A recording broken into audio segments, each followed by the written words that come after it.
Oh, here we go. Go, Brian. Here's what you hear. Go for it, my friend. Oh gosh. Ron Kamen of Not So Earthkind. Not so kind. Not so kind, who lives on the earth. And Dan Ortega, our supreme leader. And we're enjoying a conversation this morning on energy, pros and cons in both direction.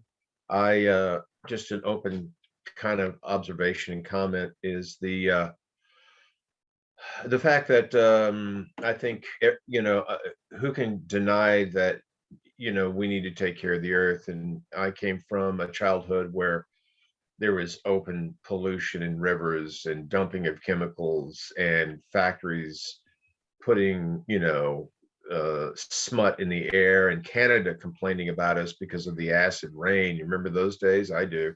Forest dying, and I mean, so this was John. John is here. Cool. This was the John is gone. John is here.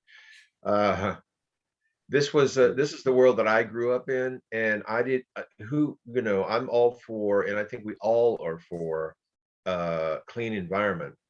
What I worry about economically is the fact that what I see is an intolerance of petroleum to such a degree that it is not necessarily all about pushing technology forward in as much as it is just getting off fossil fuels. So that puts from my observation, an economic hazard out there.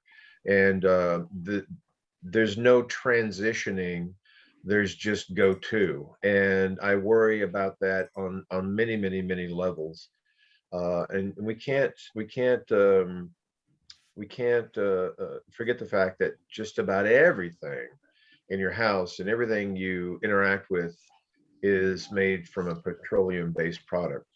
And are we going to get there? Yes, but we from my observation, there's such a desire to do it in America.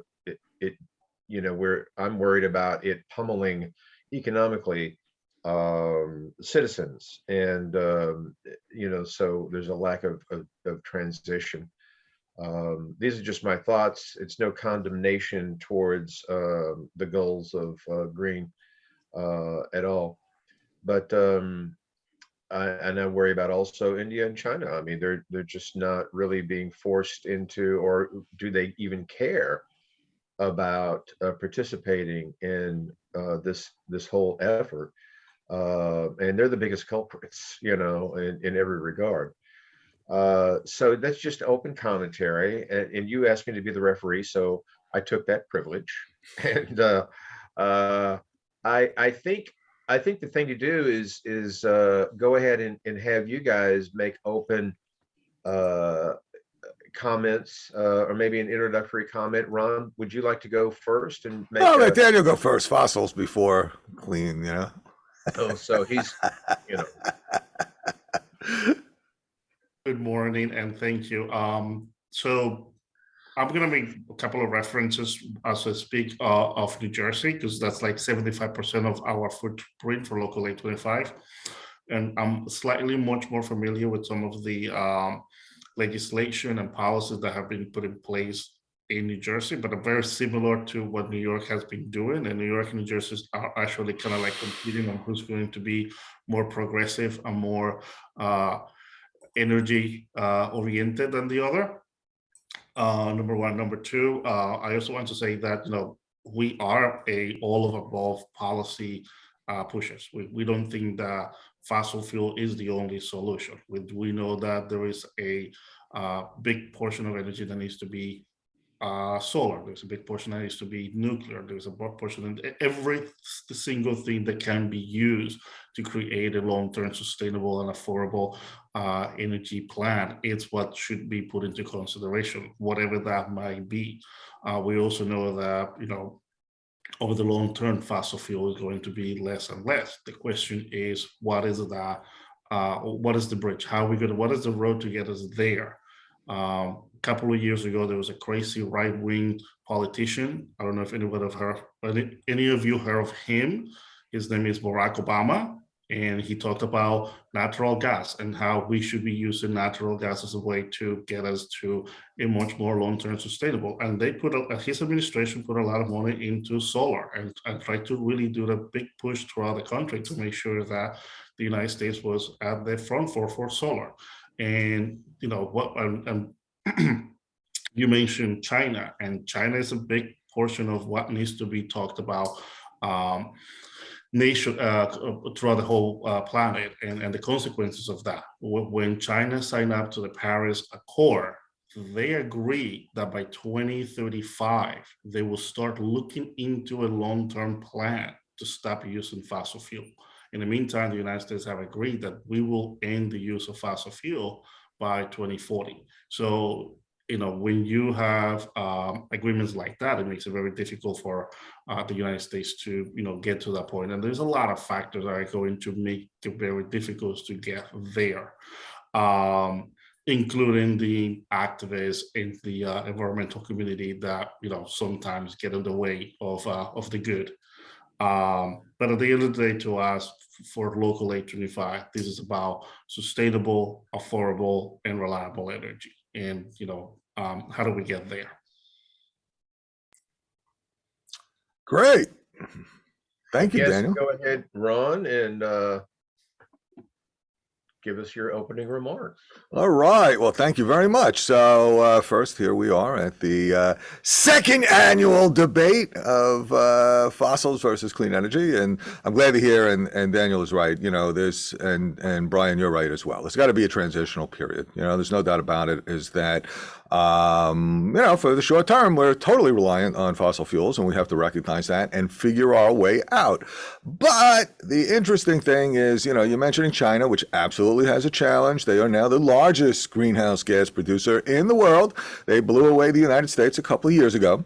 They still are behind us in total greenhouse gas emissions throughout history, because even though we've got a third of the population, we've been using fossil fuels a lot more intensively, a lot longer. So they're just about catching up with us, but they're not quite there yet. And the one interesting thing about China that I think is fascinating is that in addition to having so much fossil fuels, they're actually the world leader in solar, wind, and battery technologies, with one city, Shenzhen, China. Their electric bus fleet for that one city is larger than the combined gas and diesel fleets of New York, Los Angeles, Chicago, and a couple of other cities combined. So in terms of the electrification of transportation, in terms of solar, clean energy with clean wind and clean solar, and even, you know, hydro has its mixed piece from the water, but it's emission free. In any way, China is also leading in that. And I think that the issue is not what is China and India doing, but our issue really is how are we going to lead the world with American innovation and clean energy technologies that blows the rest of the world away, as we have always done and many times over in the past. And to just give you some things that give me some hope is, I love this little quote: the Stone Age didn't end because we ran out of stones. And who was it that said that? It was actually a former Saudi Arabia oil minister. So, you know, even the Saudis and all the oil producing countries realize that this transition's got to happen. It's going to happen soon. To me, the biggest piece of hope is when you take a look at what's the least expensive source of energy in New York State today. It ain't oil, and it's not gas, and it's not nuclear, and now it's not wind. It is hydro, that renewable energy resource we invested in last century. That the thing it demonstrates very conclusively is that when you build a renewable infrastructure, and hydro still supplies about 20% of New York State's clean energy in general, and it's all clean, that hydropower. When you build that infrastructure, the water flows, you get free energy. So you maintain it, you build the infrastructure, you maintain that infrastructure, the water blows, you get free energy. You do the same with wind. Build the infrastructure, maintain it, wind blows, you get free energy. And now the cheapest source of power in most places, many places in New York, when you do it right with the incentives that are out there, is actually solar. You don't have to take my word from it. Here's some of the leading developers in Westchester County that have taken on this position, that are building massive amounts of technology buildings that have a lot of Wi-Fi and other high tech in them, but also have clean energy, everything from solar through electric heat pumps, air and ground source, geothermal heat pumps, as well as electric vehicles and charging stations. So, my view is not alone out there. And just to give you a sense of some interesting pieces, I think, is that if you take a look at the commercial Con Ed rate of about 14 cents a kilowatt hour, and you compare that to solar without any incentives, it's 10 cents a kilowatt hour. Now, yes, you're paying for that up front, so you have to take that into account. You're buying your revenue and fixing your price for 25 years with an upfront purchase. But with the incentives, it's less than a cent a kilowatt hour. So now you can finance that out over whatever period of time you want. You're in the black from day one. You're saving money from day one. You amortize that capital cost and you depreciate it and take advantage of special financing programs. And all of a sudden you're in the money. And if you happen to be in Con Ed territory, the incentives just went from 20 cents a watt for solar to $1.20 a watt. Average commercial project in Con Ed territory is about $2.40 a watt. So that's nearly half the project comes from a cash upfront incentive, because the fastest way to replace the Indian Point generation and the other generation that we're taking down is to deploy solar throughout the region. That's what the state has recognized. That's what we're doing. That's the easiest way of getting distributed generation out throughout the whole community.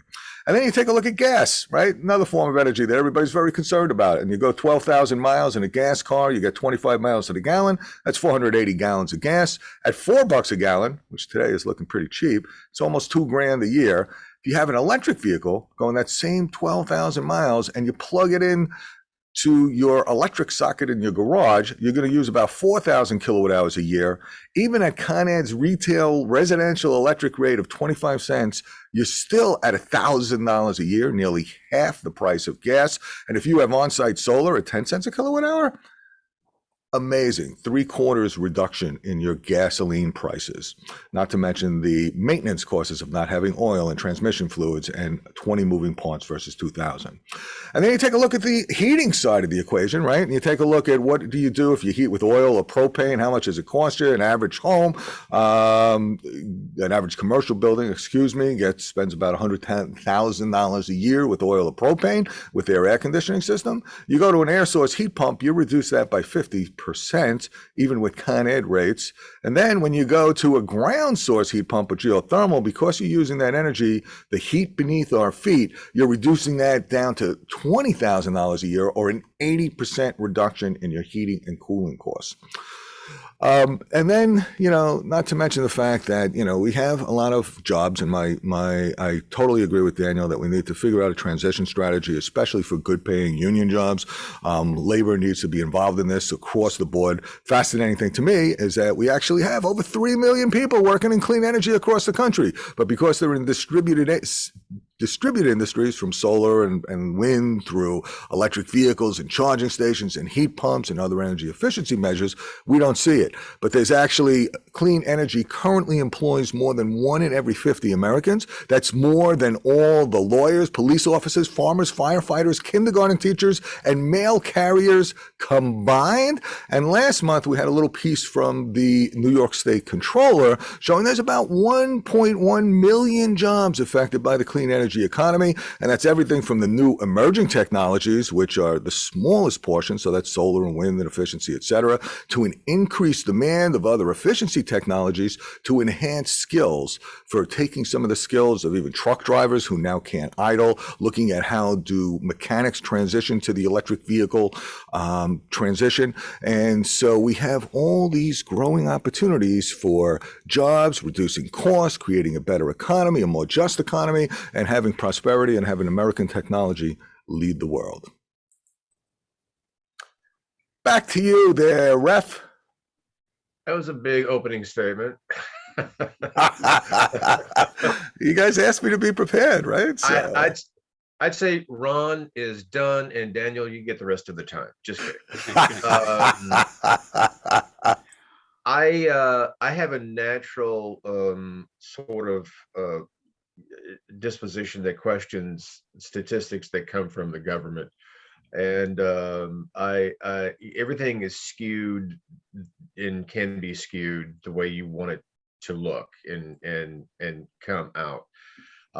Everything that you're talking about, Ron, to me, as far as kilowatt hours and as far as infrastructure and as far as costs for energy, one versus the other, has also to do with the added taxation and burdensome policies and costs that are put on the delivery of natural gas, let's say. Look at what's happened in Westchester and how they have ensured that you can't have any more pipes to deliver natural gas. So they're making it restrictive and they're driving up the cost purposely. And they're driving down the cost on all this infrastructure and all the so-called green energy because of subsidies. So it just is, again, who is caught in the middle, but the consumer being squeezed on cost in every direction. And as we go into a recession, I worry about that more and more. That's, again, not casting aspersions. I'm just trying to look at it through the lens of, let's, the accuracy. In my opinion, Ron, I know you're well schooled in this. Dan, where are you in a rebuttal or additional comments to make, sir?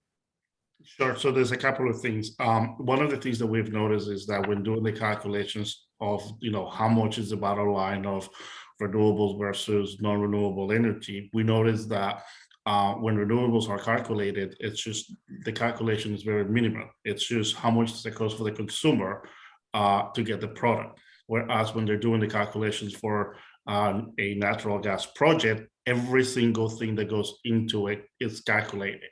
So if you hire an engineering firm, that gets added. If you hire someone to be the patrol person at the site where the substation is going to be constructed, that gets added. The lobbyist who's doing the work, that gets added. There's a lot more soft costs and hard costs that goes into the final number. And that's something that we've noticed a couple of projects, particularly in New Jersey, that we have pointed out to the state, and they're like, oh, well, this is what we want, this is what we're doing. In terms of jobs, yes, there is a lot of jobs and there's a lot of opportunities for a lot of people in the business.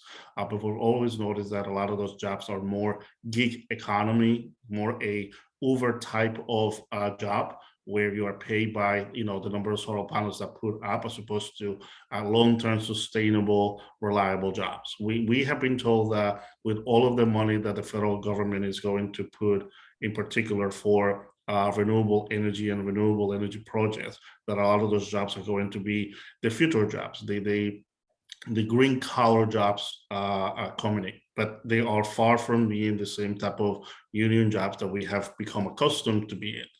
One of the unions that have not been reached out to by groups, particularly those on the environmental justice groups, is the electricians. They don't want to deal with electrical unions.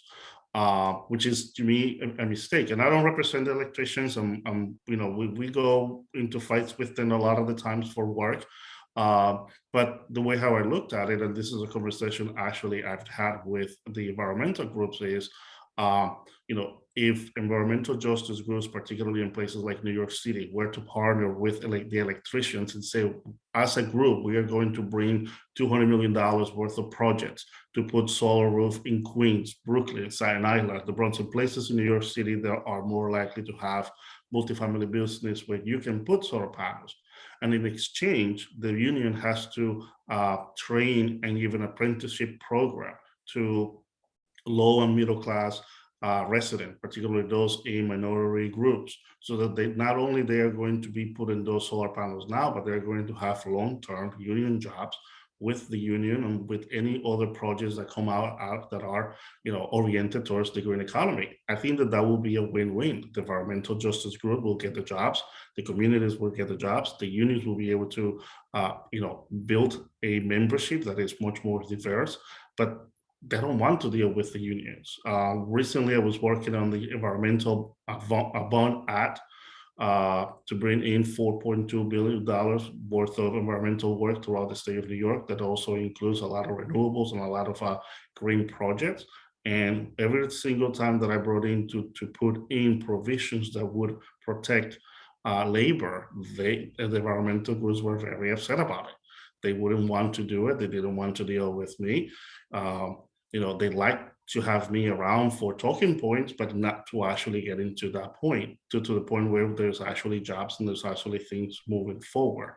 Dan, could I ask you a question? And I'm Yes. sorry to interrupt your train of thought, but why do you think that is, that they just don't want to talk to unions? I mean, it just doesn't make sense to me.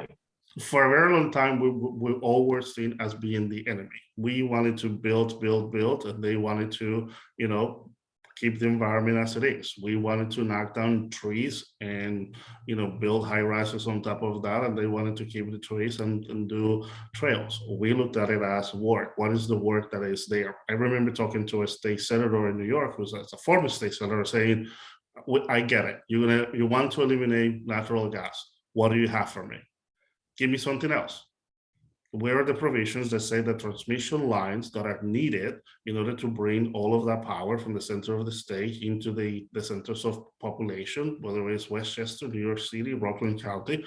Where's the transmission line? Where are the labor protections so that my contractors can actually go and compete? Because without those labor protections, you're going to have people from Canada coming into the work. You're going to have people from Texas coming into doing the work, and New Yorkers are not going to benefit. My members who live in New York are not going to benefit from this project. So what's the point? And I got nowhere. But all of the other environmental policy went through without any hesitation. So that's kind of like where we are. We saw as an industry that energy prices were going up significantly in England during the winter. And we kind of knew that that was something that was going to the United States. We thought it was going to affect home heating more so during the winter here.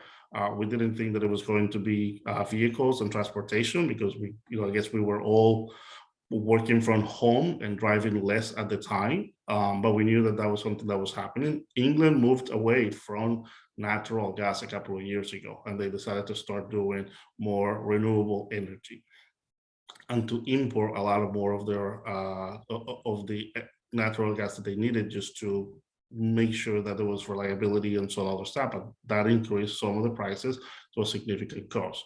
Belgium, a couple of weeks ago, they had a plan that by 2035, all of their nuclear power plants will be shut down. They're in the process of doing that and increasing the amount of renewable that they're doing. And they have huge windmill farms out in the North Sea. But because there was a lot of wind in the middle of the winter, they have to shut down the windmill. So, they have to rely more on nuclear power to power the country. And now they're pushing the shutting down of the nuclear power plants to 2045. And even the Green Party, who's part of the government and who was the one pushing for the closure of the nuclear power plants, it's on board with the plan, because they have seen the numbers and they know that there is not going to be enough renewable energy to power the entire country. In New York, if every single solar, wind, and renewable energy project were to be approved today, and everything were to be built tomorrow, and the state of New York will be about 25% short on its energy needs. And that is something that the state is not addressing. It's exactly the same thing in New Jersey. And the way when we have approached the policymakers in New Jersey about that, their answer is we'll borrow or we'll buy energy from other states around us who are also producing renewable energy to make sure that we have the power that we need. But if New Jersey is going to be 75% short, and New York is going to be 75%, I'm sorry, New Jersey is going to be 25% short, and New York is going to be 25% short, who's going to borrow what? Where are you going to get the energy from? Pennsylvania has natural gas and coal, and we don't want that. And nobody else in the vicinity has enough renewable energy for us to say we're going to tap into that. And those are some of the concerns that we have about the all the time only solar, only renewable that is happening. I have been working with the people from Champlain Hudson Express, which is a transmission power line that comes, which is hydro from Canada, and the environmentalists are against it. That there's the river keep it, took like $50,000 worth of fees from the company who's doing the project at the beginning, and they actually drew the line and said, this is what we wanted. Now they're against it, and they're pushing and doing everything possible to stop the project. And those are some of the things that, go beyond, this is when I'm glad that people like Ron work for savage developers who want to make a lot of money and not for environmentalists, because I know that they're trying to actually do something to make sure that renewables are available for people, as opposed to the environmentalists who are just, saying no to everything and not giving us a solution.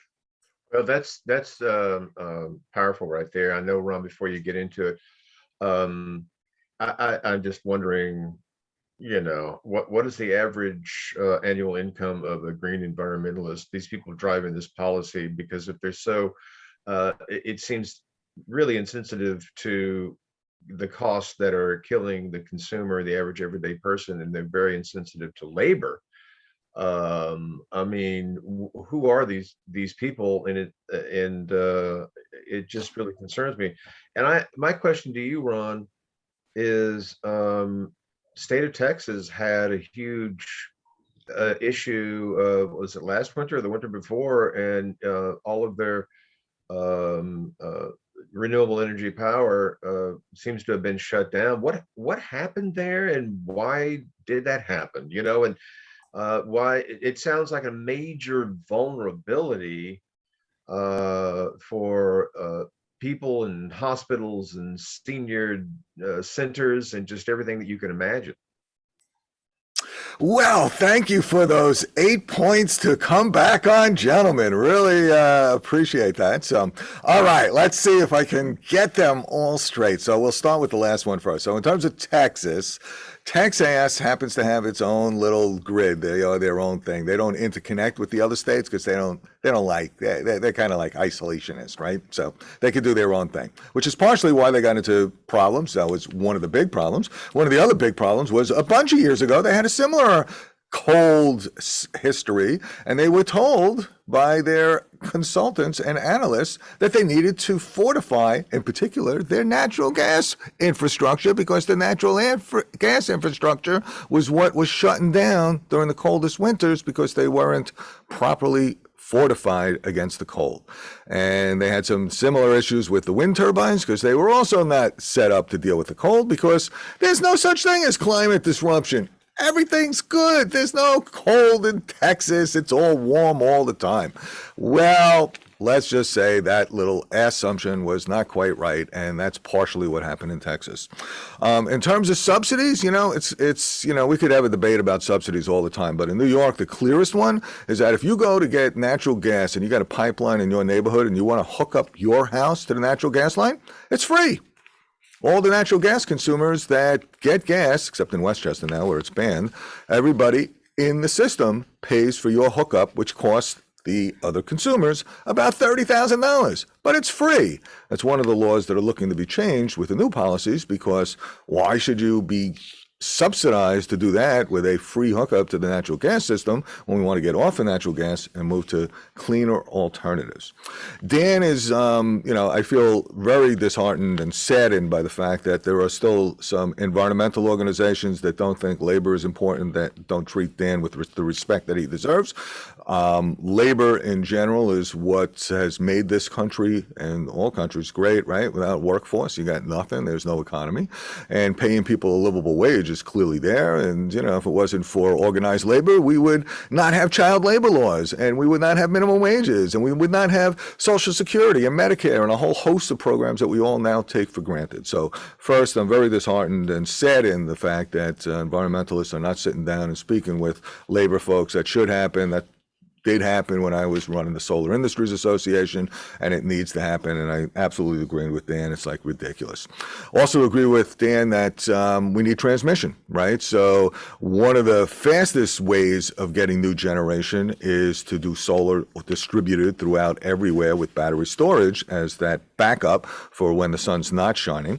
But in addition, we need to bring those renewables, those other excess energy supplies from upstate, Canada and upstate New York, downstate to where we have a population center. So those transmission lines need to happen. And Dan's absolutely right about the NIMBYs. They're not in my backyard, and actually now they're bananas. Build absolutely nothing anywhere, anytime. So they're bananas, and that's crazy, and you can't do that. You can't just keep saying no to this, no to that, no to the wherever, because otherwise you may as well just forget about it, go out into the forest and just live off of nuts and berries and forget having shelter and don't have a car and don't have your smartphone and don't have any technology. So absolutely, it's ridiculous. And I completely agree with Dan that we need to have this adoption and embracement of technologies. And that also goes, by the way, with solar and wind farms, where people are saying no. So-called environmentalists don't want to look at it. Why don't you want to look at it? I'd rather look at a power plant, or I'd rather look at those other lines that are crossing my street, bringing electricity to me. But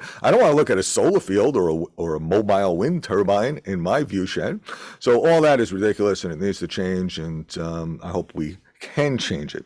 Regarding electricians and the labor piece, one of the good things about New York State and the Climate Leadership and Community Protection Act, or the CLCPA, is that there are economic justice provisions in there. And in the recently approved change in the solar incentives, when you do a project larger than a megawatt now, you have to use prevailing wage labor as to get any sort of incentive. So I think there's some transition there. Clearly there needs to be more. Dan, I work with environmental justice groups all the time on the electrification of transportation, and I know they are speaking with some of your brethren in the electric unions. To deal with heat prices, look, the reality is that for as long as we continue to be dependent upon the oil industry and the fossil fuel industry and the natural gas industry, we're going to see these dramatic increases in prices. Gasoline and petroleum and oil and gas prices have gone through the ceilings, and you can blame whoever you want to blame, but you know what? Take a look at the profits of those companies. They went up dramatically, and at the same time that the rest of us are struggling to meet the bills of paying for our oil and gas and heating oil and heating fuels, these guys are reaping record profits, and they're not reducing the prices to help everybody else. They're just going for it, buying back stock and doing all sorts of things. In terms of the long-term consumer cost, I agree with you, Brian. It's a concern. And that's why I was particularly thrilled to see this study that came by a utility, actually, in California, that showed that if we go to electrification and we do everything from efficiency through electrifying transportation, decarbonizing electricity, electrifying our buildings using low carbon fuels, the overall annual energy spend for consumers, this was a California study, would drop by a third. So the cost considerations are real. The great part about renewables, again, is the more you build, the faster the price comes down. We're already, without subsidies, already competitive with fossil fuels, which still have massive subsidies. And the fact is that those prices are only going to continue to come down. In terms of the amount of energy available, Dan, I don't know where you get your stats from, but I'll tell you, there's 1,000 times more energy in nature than we humans currently consume. Everything from the sun and the air and the water and the earth underneath our feet are billions of years worth of energy, which could be supplying all our heating and cooling for all our buildings. In the air, anybody that's been through any storm can get the sense of the power there. And every day we revolve around this little nuclear ball in the sky that not only keeps us alive and supplies all the energy that we need, but actually has 1,000 times more energy than we need. And if we built everything that we could build, we could make this transition and make it happen. Yeah, it won't happen tomorrow, but it can happen over the next 10 to 20 years, which is what the plan is. So with that, did I answer all your questions so far? I think so, but I'm open to more, so keep them coming. I have 10 minutes left, unfortunately, but it doesn't mean you guys can't continue. Robust points on both sides as far as I'm concerned. I'm just, for me, I still have even that report that you said from California, I until we see it, I'm not buying it. But I know that this whole technology and everything else that we're in right now, as far as this transition, is, if you relate it to let's say early days of the automobile industry, this is the Model T era. It really, really is. To think that you need a battery the size of a Volkswagen to go in an electric car, and it's just like the cell phones. Wait, the batteries need to get to this size, hold more storage, be more economical, and we need to develop new materials so that we aren't stripping out of the ground, and probably using. And you talk about being dependent. We're dependent upon China and other countries for a lot of the materials to go into batteries, and and we restrict, mining for it in our own country to get our own materials. So it's a conflict constantly on let's go green, but let's just do it here and pummel everybody else. I'm a little exhausted with a lot of it. Again, we need to get there, but we need to also be conscious of people's livelihoods. That's my comment. Again, not casting aspersions, it's more observations. Dan, do you have any closing remarks or more points to make, sir? Yeah, sure. So I think that, look, at the end of the day, this is doable. It's going to require a lot of money, a lot more than we have been told that it's going to be. Someone's going to have to pay for it in one way or another, whether it's the consumer or taxpayers overall. And we need to come up with a plan on how we're going to get there. Can we get there? Yes, we need a better plan how we're going to get there. We need to, government officials need to have a clear conversation with the environmentalists and said, we'll get there, but you need to, also help and work with us. My coworker was at a meeting with environmentalists talking about putting a natural gas backup generating facility for a sewage plant that they process the sewage for about 4 million people in northern New Jersey, and they need a backup because during Sandy, the power plant failed, and 2 weeks worth of raw sewage went into the Newark Bay. And it was, under any other circumstances, that would have been a natural disaster by itself. So they need this backup generation that will, provide energy for the plant whenever the plant is not fully functional. And one environmentalist said that they would rather see, raw sewage in people's houses and going down the streets as opposed to building I wish I was making this up, but I don't have the time or the energy or the imagination to do that. And they said that they would rather see raw sewage coming up into people's houses and down the streets as opposed to building a natural gas, because the natural gas is going to generate more harm to the people that live in that community than if the power plant, that if the sewage plant wasn't working. And some of the concerns that we have, it's what are the policies that are going to get us there? And if we're going to make this gigantic investment over the long-term energy needs, we need to do that. And it also, requires a lot of a cultural change. We all have more than one TV set at our homes. We all have, 2 phones, 3 computers, personally, and we use more energy now than we were using before. All of our electronics are much more energy efficient, and by itself they use less energy, but we have so many more of them that we're using more energy. And until we're able to curb some of the energy consumption that we all, each individual person, that's also going to be part of the long-term change in culture. We can't get there if we are continually going to, need more energy than the energy that it's available, because that's also going to drive prices up. That's also going to make it more difficult, to get us to where we need to go. And it's not going to be an easy path, but it's a path that needs to be taken. We just need to be guided properly for it.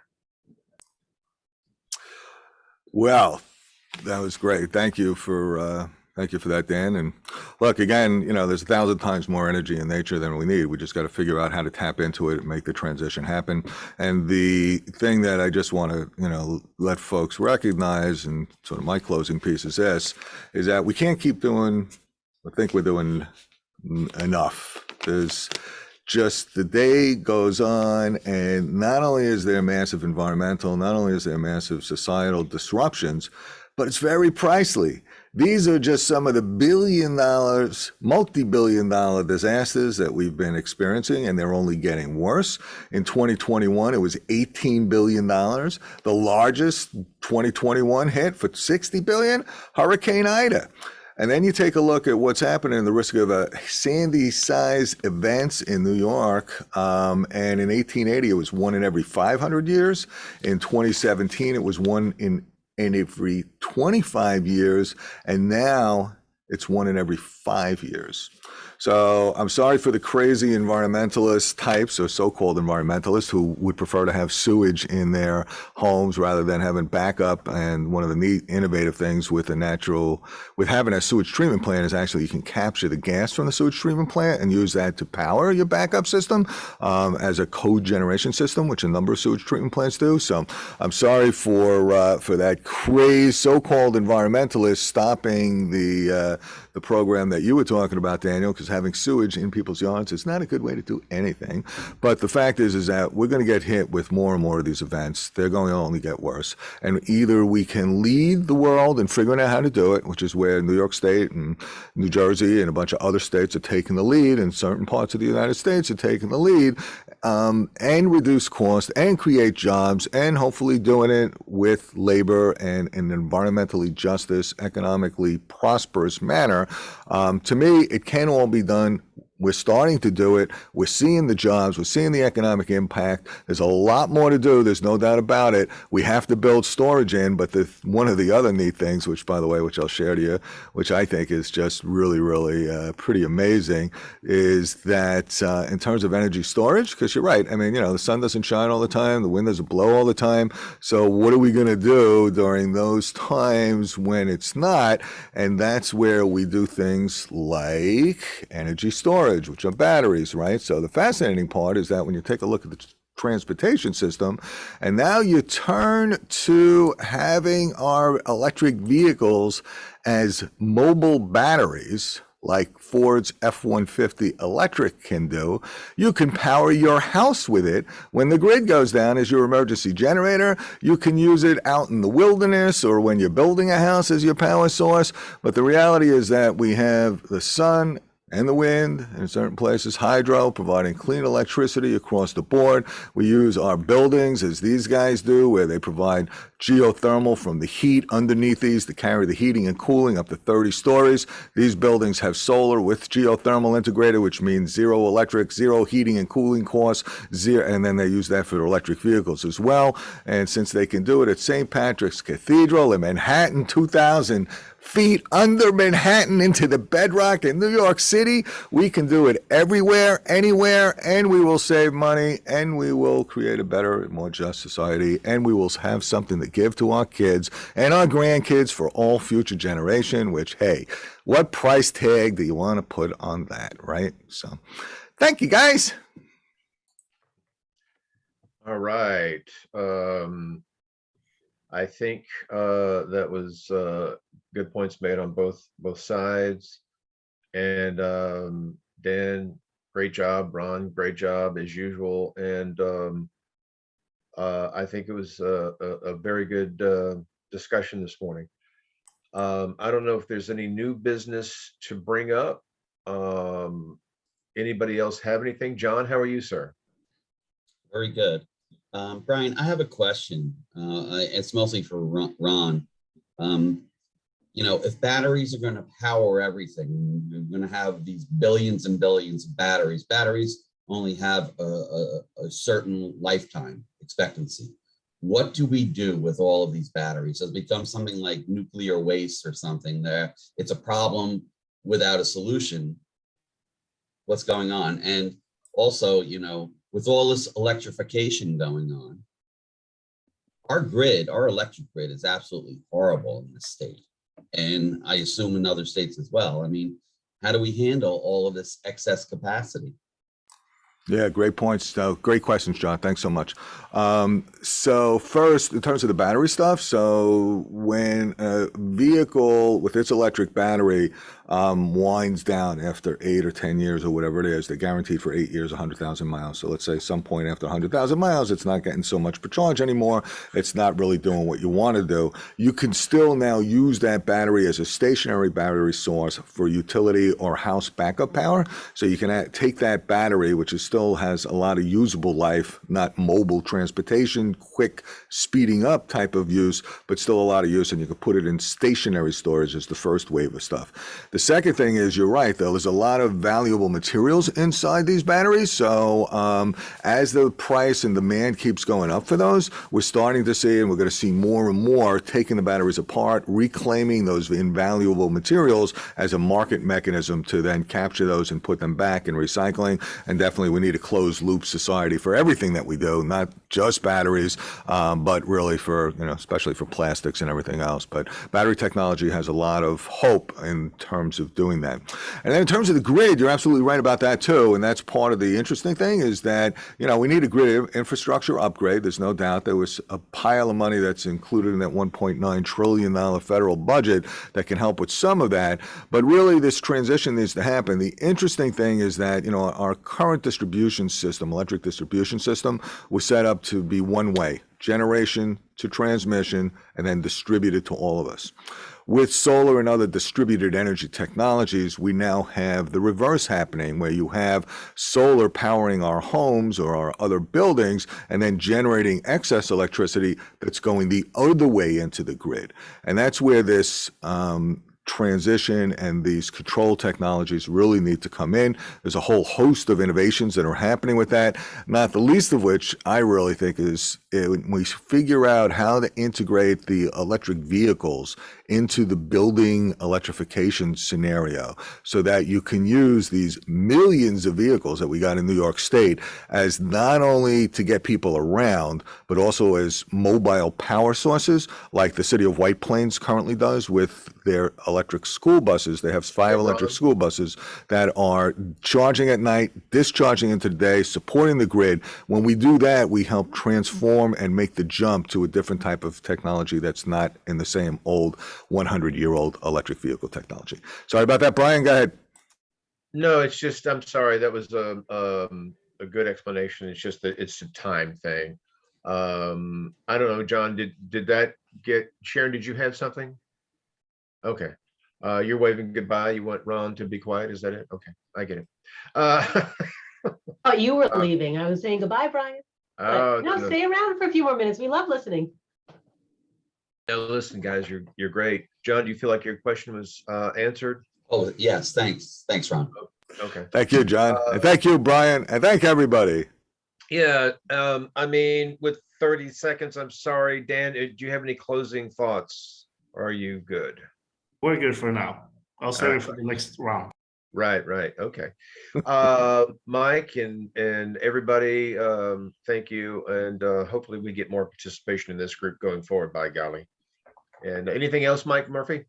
Well, it was a terrific presentation, part 2. A number of people will want to hear this. So if we can get a copy of this, Ron, we can put it out on our social media to at least tomorrow, because tomorrow's Earth Day. It's a great day there we go. to post this great debate, part 2. So thank you very much, both of you. It was very enlightening and more civil than it was last year.